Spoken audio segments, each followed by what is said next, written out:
പല്ല് ക്ലീൻ ചെയ്ത് കഴിഞ്ഞാൽ നമ്മുടെ പല്ലിന് പ്രശ്നം വരും, ഇനാമലിന് പ്രശ്നം വരും, ഫ്യൂച്ചറിൽ അത് വേറെ പ്രോബ്ലംസ് ആണെന്നൊക്കെ. അതിൽ എത്രത്തോളം സത്യമുണ്ട്? Hi doctor. ഡോക്ടർ, എൻ്റെ ക്വസ്റ്റ്യൻ എന്താ വെച്ചാൽ, നമ്മൾ ഈ ഫുഡ് കഴിച്ചുകൊണ്ട് നിൽക്കുമ്പോൾ ഇങ്ങനെ ഫുഡ് പാർട്ടിക്കിൾസ് എപ്പോഴും പല്ലിനിടയിൽ സ്റ്റക്ക് ആയിക്കൊണ്ട് നിൽക്കുകയാണ്. എന്തായിരിക്കും അതിൻ്റെ റീസൺ? പൊതുവെ ഏറ്റവും കൂടുതൽ കണ്ടുവരുന്ന ഒരു കാര്യമാണ് ഫുഡ് പാർട്ടിക്കിൾസ് നമ്മുടെ ടൂത്തിന്റെ ഇടയിൽ സ്റ്റക്കായി നിൽക്കുക എന്നുള്ളത്. ഇതിന് ഏറ്റവും മെയിൻ ആയിട്ടുള്ള ഒരു റീസൺ എന്ന് പറയുന്നത് നമ്മുടെ ഗംസ് മോണപ്പുറകിലേക്ക് മാറുന്നു, ഗംസ് റിസൈഡ് ചെയ്യുക എന്ന് പറയുന്നത്. ആ ഗ്യാപ്പിലേക്ക് നാരുള്ള ഭക്ഷണങ്ങൾ കഴിക്കുമ്പോൾ അതിൽ കുടുങ്ങി വീഴുകയാണ് ചെയ്യുന്നത്. എന്താണ് ഇതിൻ്റെ ഒരു സൊല്യൂഷൻ?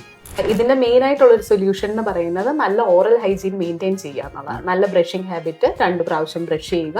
അതല്ലാണ്ട് ഫ്ലോസ് യൂസ് ചെയ്ത് ആ ഒരു പോർഷൻ, ആ ഒരു ടൂത്തിന്റെ പോർഷൻ ക്ലിയർ ആക്കി വെക്കുക എന്നുള്ളതാണ് പെർമനന്റ് സൊല്യൂഷൻ ആയിട്ട് വരുന്നത്. ഡോക്ടർ, വർഷത്തിൽ ഒരിക്കലെങ്കിലും പല്ല് ക്ലീൻ ചെയ്യണമെന്ന് പറഞ്ഞു കേട്ടിട്ടുണ്ട്. പക്ഷെ ഞാൻ വേറൊരു സാധനം കൂടി കേട്ടിട്ടുണ്ട്, പല്ല് ക്ലീൻ ചെയ്ത് കഴിഞ്ഞാൽ നമ്മുടെ പല്ലിന് പ്രശ്നം വരും, ഇനാമലിന് പ്രശ്നം വരും, ഫ്യൂച്ചറിൽ അത് വേറെ പ്രോബ്ലംസ് ആണെന്നൊക്കെ. അതിൽ എത്രത്തോളം സത്യമുണ്ട്? വളരെ കോമൺ ആയിട്ട് കിട്ടുന്ന ഒരു ക്വസ്റ്റ്യനും കൂടിയാണ് ഇത് പേഷ്യൻസിന്റെ അടുക്കൽ നിന്ന്. നമുക്ക് കൊല്ലത്തിൽ ഒരിക്കൽ എങ്ങനെ പോയിട്ടുണ്ടെങ്കിലും ക്ലീനിങ് ചെയ്യുന്നത് നല്ലതാണ്. കാരണം ബ്രഷ് എത്താൻ പറ്റത്തില്ലാത്ത സ്ഥലങ്ങൾ ഒരുപാട് ഏരിയാസ് ഉണ്ട് നമുക്ക് വായിൽ.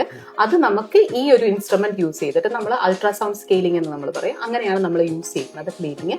അതിൽ കൂടെ നമുക്ക് ബ്രഷിന് പറ്റാത്ത രീതിയിലുള്ള അഴുക്കുകളും മറ്റു കാര്യങ്ങളും നമുക്ക് റിമൂവ് ചെയ്ത് കൊടുക്കാനായിട്ട് പറ്റും. അങ്ങനെ തന്നെ നമുക്കൊരു നല്ല ഓറൽ ഹെൽത്ത് നമുക്ക് മെയിൻറ്റെയിൻ ചെയ്യാനായിട്ട് പറ്റും. സോ ഡെഫിനറ്റ്ലി ഇയർലി വൺസ് നിങ്ങൾ ക്ലീൻ ചെയ്യുന്നത് വളരെ നല്ലതായിരിക്കും. നമ്മൾ നല്ലൊരു ഓറൽ ഹൈജീൻ മെയിൻറ്റെയിൻ ചെയ്യാനായിട്ട് സഹായിക്കും.